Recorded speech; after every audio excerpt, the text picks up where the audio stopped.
حمد و صلات کے بعد میرے نہایت ہی واجب الاحترام اللہ کے صد عزت و تکریم میرے محترم بزرگوں، میرے دوستوں، نوجوان بھائیوں، جمعۃ المبارک کی ان بابرکت ساعتوں کے اندر، آج کی اس نشست کے اندر میں آپ حضرات کے سامنے خلیفہ سوم داماد رسول حضرت سیدنا عثمان غنی ذو النورین رضی اللہ تعالیٰ عنہ کی بارگاہ میں چند ایک باتیں بطور ہدیہ تبریک پیش کروں گا۔ اللہ کریم مجھے اور آپ سب کو اپنے نبی کے پاک صحابہ کے ساتھ سچی سچی محبت کرنے کی توفیق عطا فرمائے۔ سامعین وقار، قرآن پاک کے اندر اللہ نے اپنے نبی کے صحابہ کے بارے میں ارشاد فرمایا، رضی اللہ عنہم ورضوا عنہ، کہ یہ وہ لوگ ہیں اللہ جن کے ساتھ راضی ہو گیا اور یہ اللہ سے راضی ہو گئے۔ صحابہ کی جماعت یہ وہ لوگ ہیں جنہوں نے اپنا تن من دھن سب کچھ اسلام کی خاطر قربان کیا، اسلام کی خاطر ہجرتیں کی ہیں، اسلام کی خاطر اپنے مال و اسباب، اپنے اہل و عیال کو چھوڑا ہے اور بے شمار قربانیاں دے کر اسلام کو ہم تک پہنچایا ہے۔ تو اب ہر باشعور اور غیرت مند جو قوم ہوتی ہے اس کا یہ طریقہ ہوتا ہے کہ وہ اپنے محسن کو کبھی نہیں بھولتی۔ آج اگر اسلام کی دولت سے ہم سرفراز ہوئے ہیں، اللہ نے یہ نعمت ہمیں عطا فرمائی ہے، تو بے شک یہ اسلام ہم تک اللہ کے رسول اور اس کے بعد حضور کے صحابہ نے اس میں بڑی محنت کی ہے، بڑی قربانیاں دی ہیں۔ تو ہر صاحب شعور کا یہ حق بنتا ہے کہ وہ ہمیشہ اپنے محسن کو یاد رکھے، جس کی وجہ سے اس کو نعمت ملی ہے، اس سبب کو بندہ ہمیشہ یاد رکھے اور اچھے الفاظ کے اندر ان کا ذکر کرے۔ تو سامعین وقار، اس جماعت صحابہ کے اندر حضرت سیدنا عثمان ذو النورین رضی اللہ تعالیٰ عنہ، ان کا چونکہ ایک روایت کے مطابق آج ان کا یوم شہادت بنتا ہے اور ایک روایت کے مطابق 18 ذو الحج بھی ہے، تو میں چونکہ نسبت رکھتا ہوں بورڈا شریف کے ساتھ، تو وہاں پر جو دستور اور طریقہ ہے وہ یہی ہے کہ وہاں پر حضرت عثمان ذو النورین رضی اللہ تعالیٰ عنہ کا جو دن منایا جاتا ہے وہ 12 ذو الحج کو منایا جاتا ہے۔ تو 12 دن کوئی بھی ہو، بات ہے احترام کی، بات ہے ذکر کی، بات ہے نسبت کی، نہ دن دیکھے جاتے ہیں نہ مہینے دیکھے جاتے ہیں، بس وہاں پر بندے کا خلوص دیکھا جاتا ہے کہ بات کرنے والا کہاں سے کر رہا ہے اور سننے والا کس دباؤ کے ساتھ سن رہا ہے۔ تو اللہ کریم ان نیک ہستیوں کے ساتھ ہمیں سچی محبت کرنے کی توفیق عطا فرمائے۔ میں نے عرض کیا کہ حضرت عثمان الغنی ذو النورین، اللہ نے آپ کو بڑی فضیلتیں، بڑے کمالات عطا فرمائے ہیں، اور کچھ فضیلتیں اللہ نے آپ کو ایسی بھی عطا فرمائی ہے کہ وہ فضیلت جماعت صحابہ کے اندر کسی کے پاس نہیں ہو، بلکہ کچھ فضیلتیں ایسی ہیں کہ جماعت صحابہ تو دور کی بات ہے، حضرت آدم علیہ السلام سے لے کر صبح قیامت تک بھی وہ فضیلت کسی اور کے پاس نہیں ہے جی۔ تو اپنا اپنا مقام ہے، اپنا اپنا مرتبہ ہے، لیکن کچھ چیزیں ایسی ہوتی ہیں جو اللہ نے کسی کو ہدیت کی ہوتی ہیں، کسی کو دی ہوتی ہیں، تو اس جیسی نعمت ہو سکتا ہے اللہ کسی اور کو عطا نہ فرمائے. یہ اس کی اپنی ایک تقسیم ہے، اس کا اپنا ایک دینے کا طریقہ کار ہے. تو حضرت عثمان رضی اللہ تعالیٰ عنہ نبی پاک علیہ السلام کی پھپھی زاد بہن کے بیٹے، یعنی یہ آپ کا ایک خاندانی پس منظر. پھپھی زاد بہن کے جو حضرت عثمان ہے یہ بیٹے ہیں، اور نبی پاک علیہ السلام کے پیچھے 5ویں پشت پہ جا کر حضور کے دادا جان اور حضرت عثمان کے دادا جان ایک ہی، یعنی خاندان بھی ایک ہے، قبیلہ بھی ایک ہے، اور نبی پاک علیہ السلام کے ساتھ گہرا رشتہ بھی ہے آپ کا. پھر بعد میں آپ کو دمادی کا شرف جو وہ بھی حاصل ہوا. تو سمجھ بقا ابتدائی اسلام ہے، اور حضرت سیدنا ابوبکر صدیق رضی اللہ تعالیٰ عنہ اور حضرت عثمان آپس میں بڑا گہرا دوستی کا تعلق ہے. تو حضرت ابوبکر صدیق نے اسلام قبول کر لیا، اور انہوں نے دعوت دی حضرت عثمان کو بھی کہ جس نبی کا کلمہ میں نے پڑھ لیا ہے، تو جانتا ہے عثمان کہ وہ کوئی عام شخص نہیں ہے، وہ اللہ کے رسول ہیں، وہ اللہ کے نبی ہیں، اللہ کے محبوب ہیں. تو بھی اسلام قبول کر لے اور ان کا غلام بن جا، تاکہ ہماری دوستی پہلے سے بھی زیادہ گہری ہو. تو حضرت سیدنا عثمان غنی گھر گئے، تو فرماتے ہیں کہ گھر میں میری خالہ جان آئی ہوئی تھی. تو میں نے اپنی خالہ جان سے یہ گفتگو کی حضور کے بارے میں کہ آپ کیا جانتی ہیں. تو وہ جو خاتون تھیں اللہ کے فضل سے وہ پہلے ہی اسلام قبول کر چکی تھی.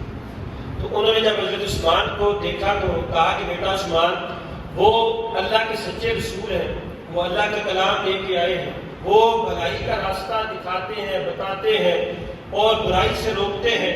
کوئی ایسی وجہ نہیں ہے کہ جس وجہ کو سامنے رکھ کر کہا جائے کہ ان کے پیچھے نہ چلا جائے، ان کا انکار کیا جائے، کوئی ایسا سبب نہیں ہے.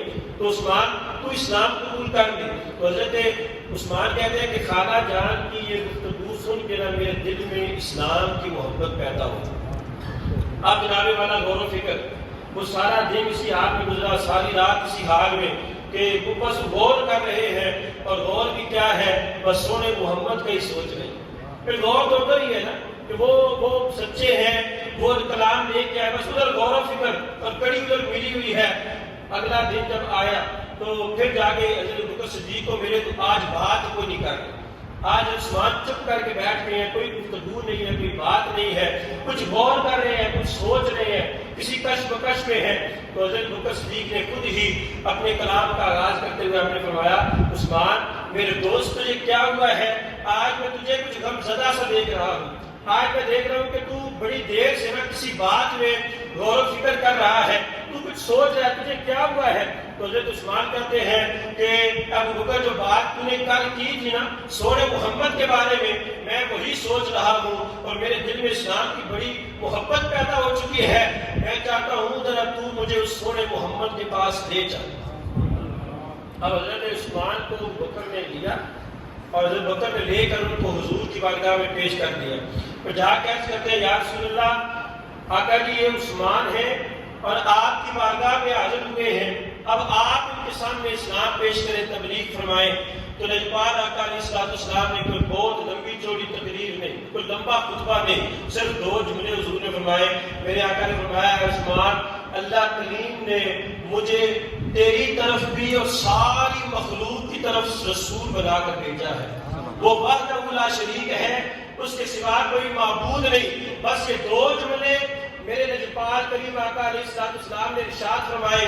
تو حضرت عثمان فرماتے ہیں، مجھے سمجھ نہیں آئی کہ اس کلام نے نہ جانے کون سا جادو میرے دل پر کر دیا، میری زبان پہ کر دیا، کہ حضور کے یہ 2 جملے سن کر میں بے ساختہ پکار اٹھا، اشہد انک رسول اللہ، اے محمد میں گواہی دیتا ہوں آپ اللہ کے سچے رسول. کلمہ پڑھا اور توحید کا اقرار کرتے ہوئے میرے حضور کے سچے غلام بن گئے، اسلام قبول کر لیا. اور پتہ ہے کہ آپ کتنے مسلمان ہیں؟ مردوں کے اندر آپ 4 مسلمان ہیں. قربان جائیں، کتنا السابقون الاولون کے اندر وہ لوگ جو پہلے جنہوں نے اسلام قبول کیا ہے، جو آگے اسلام قبول کرنے والوں میں تھے، پھر اسلام ہی کیا قبول کیا، صرف جان ہی حضور کے والے نہیں کی، اپنا مال، اپنا متاع، اپنا سب کچھ حضور کے قدموں پہ نثار کر دیا۔ تو سمجھ بتا حضرت عثمان کا کو کہا جاتا ہے ذو النورین، آپ کا ایک لقب ہے ذو الہجرتین، یعنی ذو کا مطلب ہوتا ہے والا اور ہجرتین کا مطلب دو ہجرتیں۔ آپ نے دو ہجرتیں کی ہیں، ایک جب مسلمانوں پر مکے کے اندر انتہائی تنگی کا وقت آیا تو حضور نے اجازت فرمائی، اجازت مرحمت فرمائی دی لوگوں کو کہ جو بندہ تم میں سے ہجرت کر کے حبشہ کی طرف جانا چاہتا ہے وہ چلا جائے، کہ حبشہ میں تم چلے جاؤ، وہاں پر لوگ تمہیں نقصان نہیں پہنچائیں۔ تو حضرت عثمان مکے میں تھے تو بہت تکلیف پہنچائی جاتی تھی آپ کو، بہت رنج پہنچائے جاتے تھے آپ کو، حالانکہ آپ مالے صاحب مال تھے، صاحب استطاعت تھے، صاحب صحت تھے، لیکن خاندان والوں کی طرف سے تکلیف پہنچائی جاتی تو آپ مدینہ مکہ سے ہجرت کر کے آپ حبشہ میں تشریف لے گئے۔ پھر آپ حبشہ سے کچھ عرصے کے بعد واپس مکہ میں تشریف لائے، اور جب حضور مدینہ پاک پہ ہجرت کر کے گئے تو پھر آپ مکہ سے دوبارہ مدینہ میں ہجرت کر گئے۔ تو اس لیے آپ کو کہا جاتا ہے ذو الہجرتین، وہ بندہ جس نے دو ہجرتیں کی ہیں، اور آپ کو ذو النورین کہا جاتا ہے۔ یہ بڑی مشہور بات ہے، ذو النورین کیوں کہا جاتا ہے؟ اس لیے کہ نبی پاک علیہ السلام کی دو صاحبزادیاں، دو حضور کی بیٹیاں یکے بعد دیگرے آپ کے نکاح ہوئے، پہلے حضرت ام سلمہ پھر حضرت رقیہ، یہ دو باری باری کا نکاح حضرت عثمان سے ہوتا ہے۔ یہ دو حضور کی بیٹیاں چونکہ آپ کے عقد میں آئیں تو حضور نور ہیں، آپ کی بیٹیاں بھی نور ہیں، اس وجہ سے حضرت عثمان کو کہا جاتا ہے ذو النورین، یہ دو نوروں والا ہے۔ تو جس کے گھر میں نبی کی بیٹیاں جائیں وہ نور والا بن جاتا ہے، اور یہ ایسا لقب ہے جس کو سارے ہی مانتے ہیں، کوئی اختلاف نہیں ہے، کوئی ان کو نور مانے نہ مانے، عثمان کو ذو النورین مانتے، ہر بندہ مانتا یہ دو نوروں والا ہے۔ اور جس نبی کی بیٹیاں عثمان کے گھر میں آئے تو عثمان دو بیٹیوں کی وجہ سے دو نوروں والا بن جاتا ہے۔ تو بتاؤ میں سونے محمد کے اپنے نور کی کیا شان ہو۔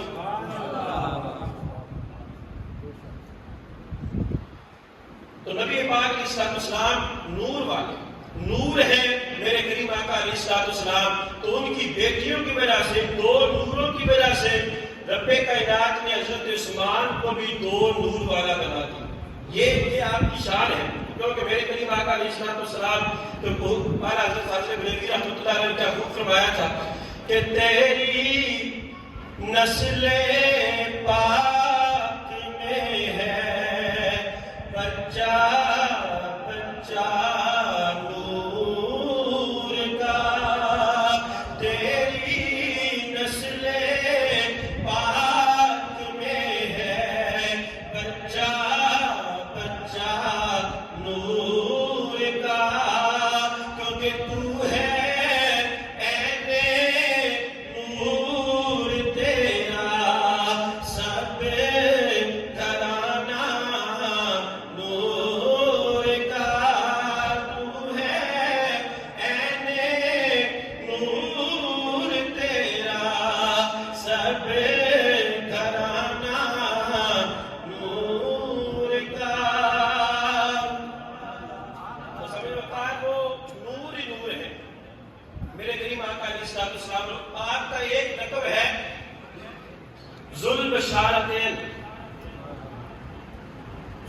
ویسے تو حضرت عثمان کی ساری زندگی آپ پڑھ کے دیکھیں نا، ہر موقع میں حضور نے فرمایا عثمان تو جنتی ہے، عثمان تو جنتی ہے، عثمان تو جنتی ہے، لیکن دو ایسے موقع تھے کہ جن موقعوں پہ حضور نے حضرت عثمان کو مخاطب کر کے نہیں کہا، حضور نے کسی کے بارے میں کہا اگر کوئی بندہ یہ کام کر دے تو میں اس کے ساتھ جنت کا وعدہ کرتا ہوں۔ اگر کوئی بندہ، وہ کب ہوا کہ جب نبی پاک علیہ السلام اور مسلمان ہجرت کر کے مکے سے مدینے میں پہنچے نا، تو پینے کا میٹھا پانی نہیں تھا، مشہور روایت ہے، تو وہ ایک یہودی کا کنواں تھا، تو نبی پاک علیہ السلام نے اس سے کہا کہ یا تو مسلمانوں کو تو فری پانی دے دے یا پھر یہ کنواں وقف کر دے، میں تجھ سے وعدہ کرتا ہوں کہ تجھے قیامت کے دن جنت میں مکان دے کے دوں۔ اب اس نے اسلام کیسے قبول کرنا تھا حضور یہ بھی جانتے ہیں. اگر وہ راضی ہو جاتا تو میرے کریم آقا علیہ السلام نے پھر کرم فرما دینا تھا. اس نے کہا نہیں, میرے پاس یہ ایک ہی کنواں ہے, میری بچوں کی روزی روٹی کا یہ ذریعہ ہے, میں تو نہیں دے سکتا. تو بات کرتے پھراتے حضرت عثمان کے کانوں میں پہنچ گئی کہ حضور نے کہا ہے اگر کوئی بندہ یہ کنواں خرید کر وقف کر دے مسلمانوں کے لیے تو اس کے لیے اس کے بدلے میں جنت میں مکان ہے, جنت میں باہر ہے. تو حضرت عثمان فوراً پہنچ گئے اس یہودی کے پاس, کہا یہ کنواں بیچنا ہے؟ کہنے لگا نہیں میں تو نہیں بیچوں گا, میری روزی کا ذریعہ ہے.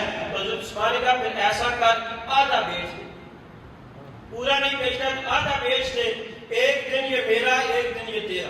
جب تیرا دن ہو تو پانی بیچ کیا کرنا, جب میرا دن ہوگا تو مسلمان پانی مفت میں باقیہ کریں گے.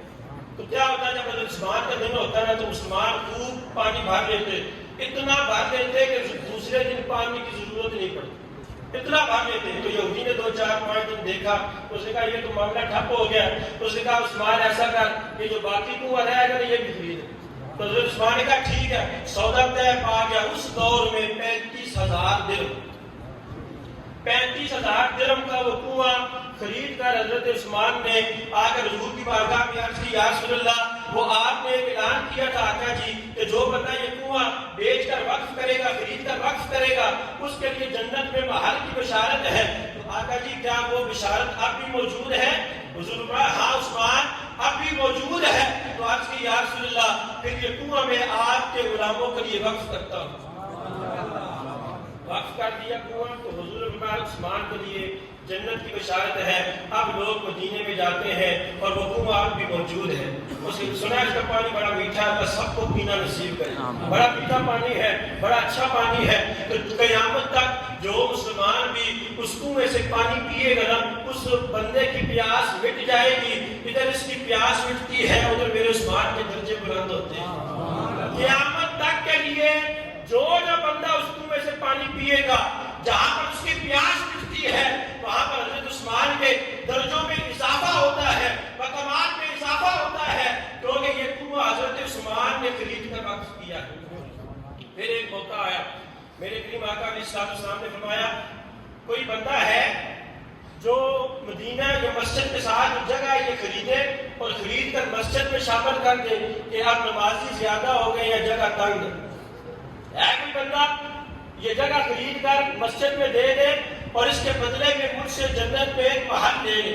تو حضرت عثمان ذوالنورین اس وقت بھی آگے بڑھے اور آپ نے وہ جگہ خریدی اور حضور کے قدموں میں پیش کر دی. مسجد نبوی کی توسیع ہو گئی اور بھی بڑا کام حضرت عثمان نے وہاں پر کروایا ہے. تو مسجد نبوی کی پہلی بار جو توسیع ہوئی ہے اور اس کے اندر جو فالتو زمین پڑی ہے, جو زمین شامل ہوئی ہے, وہ زمین بھی حضرت عثمان کی.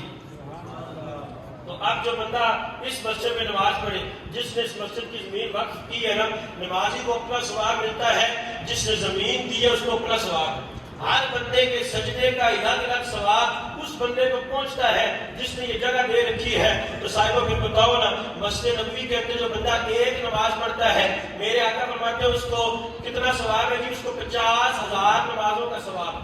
50,000 نمازوں کا ثواب. کس بندے کو جو مسجد نبوی میں ایک نماز پڑھتا ہے, تو یہ مسجد کی جگہ دی کس نے ہے؟ عثمان نے دی ہے.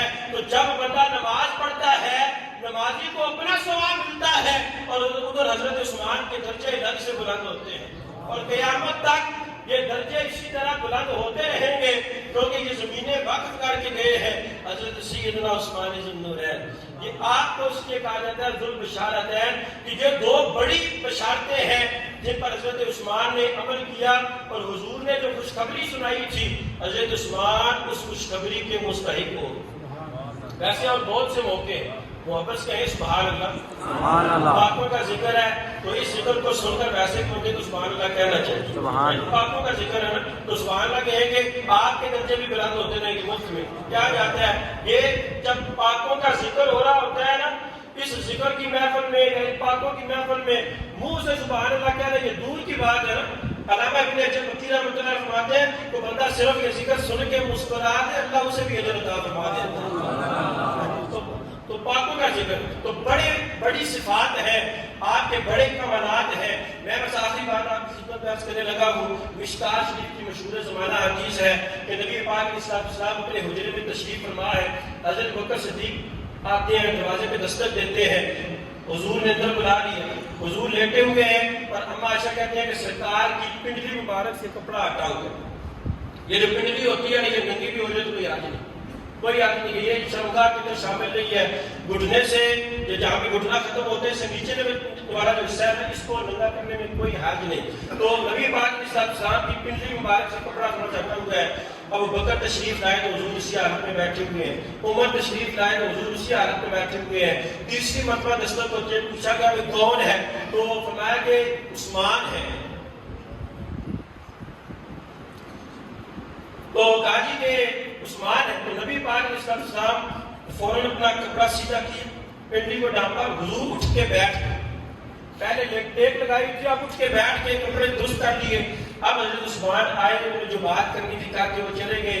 اما عائشہ کے سارا منظر دیکھ لیے تو عرض کرنے لگی یا رسول اللہ میرے ابا جی بھی بڑے معتبر شخص ہیں، حضرت عمر بھی بڑے معتبر شخص ہیں، لیکن ان دونوں کے آنے پہ آپ جس طرح تشریف فرما تھے گھر کے اندر اسی طرح آپ تشریف فرما بیٹھے رہے، لیکن کیا وجہ ہے کہ جب عثمان آئے تو آپ اٹھ کے بیٹھ کے آپ نے اپنا کپڑا مبارک صحیح کر لیا۔ تو میرے کریم آقا علیہ السلام نے فرمایا الا استحیی من رجل یستحیی منہ الملائکہ، اے عائشہ میں اس بندے سے حیا نہ کروں جس سے اللہ کے فرشتے بھی حیا کرتے ہیں۔ میں یہ نہیں کہتے حضور اس طرح بیٹھے ہوئے تھے تو یہ کوئی بے حیائی کا عمل تھا، ایسا نہیں، لیکن کچھ لوگ ہوتے ہیں بہت شرمیلے ہوتے ہیں، ان کا الگ سے ایک لیول ہوتا ہے۔ تو حضور میں اس بندے سے حیا نہ کروں جس سے اللہ کے فرشتے بھی حیا کرتے ہیں۔ اے عائشہ اگر میں اسی طرح بیٹھا رہتا تو عثمان بڑا شرمیلا ہے، اگر وہ اس حالت میں آتا میرے پاس بیٹھتا نہ وہ بات کر سکتا نہ اپنی حاجت پیش کر سکتا۔ اچھا آپ یہاں پر ملا علی قاری رحمۃ اللہ علیہ نے بڑی پیاری بات دیکھی، انہوں نے کہا کہ حضور کہہ رہے ہیں کہ عثمان وہ ہے جس سے اللہ کے فرشتے حیا کرتے ہیں، تو میرے حضور نے کبھی دیکھا تو ہوگا نا فرشتوں کو حیا کرتے ہوئے؟ کبھی نہ پتا چلا ہے سرکار کو کہ فرشتے حیا کرتے، ویسے حضور کو کیسے پتا چل گیا؟ کبھی حضور نے دیکھا ہوگا عثمان ہے، فرشتے بھی ہیں اور فرشتے عثمان سے حیا کر رہے ہیں۔ یہ کب ہوا؟ ملا علی قاری کہتے ہیں وجہ یہ بنی کہ حضور وہ دن جس دن نبی پاک علیہ السلام مدینہ شریف میں پہنچے اور حضور انصار کے اندر اور مہاجرین کے اندر بھائی چارہ قائم کر رہے تھے، پھر فلاں تو فلاں کا بھائی ہے، اے فلاں تو فلاں کا بھائی ہے، حضور کیا کر رہے تھے؟ بھائی چارہ بنا رہے، ایک دوسرے کو بھائی بنا رہے۔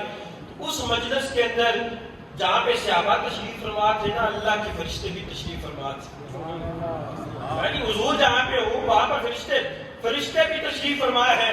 تو کیا ہوا؟ حضرت عثمان بیٹھے ہوئے تھے تو اچانک حضرت عثمان کے سینے سے تھوڑا سا کپڑا ہٹ گیا، چادر تھوڑی نیچے ہو گئی، سینہ ننگا ہو گیا، تو وہ جو فرشتے بیٹھے ہوئے تھے وہ اٹھ کے باہر چلے گئے۔ میرے حضور نے دیکھا فرشتے اٹھ کے باہر چلے گئے، جب تھوڑی دیر کے بعد وہ چادر ٹھیک کی فرشتے اندر واپس آ گئے تو میرے کریم آقا علیہ السلام نے فرشتوں سے کہا فرشتوں کہاں چلے گئے تھے، کیا ہوا تھا، اٹھ کے باہر کیوں گئے ہو؟ تو فرشتے عرض کرتے ہیں یا رسول اللہ آپ کا عثمان ہے نا یہ بڑا حیادار ہے، یہ آسمانوں پہ بھی اس کی جو شہرت ہے وہ وجہ حیا ہے، اس کو حیا کی وجہ سے پہچانا جاتا ہے۔ تو یا رسول اللہ ہم اس لیے اٹھ کر چلے گئے تھے کہ آپ کے عثمان کا سینہ ننگا تھا تو اس لیے ہم عثمان سے حیا کرتے ہیں، حیا کی وجہ سے ہم باہر چلے گئے۔ تو میرے لجپال آقا علیہ السلام نے چونکہ یہ منظر دیکھ رکھا تھا تبھی میرے حضور نے فرمایا عائشہ میں اس بندے سے حیا نہ کروں جس سے اللہ کے فرشتے بھی حیا کرتے ہیں، جس سے اللہ کے فرشتے بھی حیا کرتے ہیں۔ تو اتنی بشارتیں ہیں نبی پاک علیہ السلام کی طرف سے۔ اب وقت بھی پورا ہو چکا ہے اور اس شعر کی دوبارہ فرمائش ہے وہ میں آپ کی خدمت میں دفعہ پڑھتا ہوں،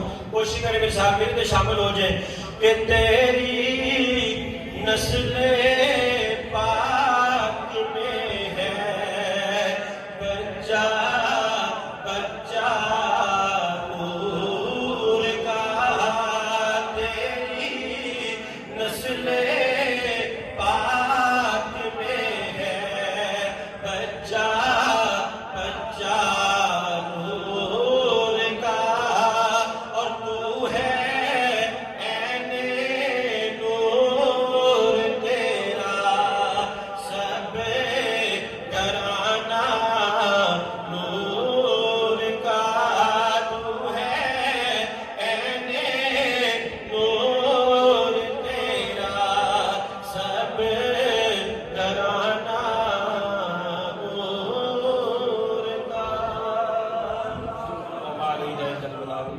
جو ہے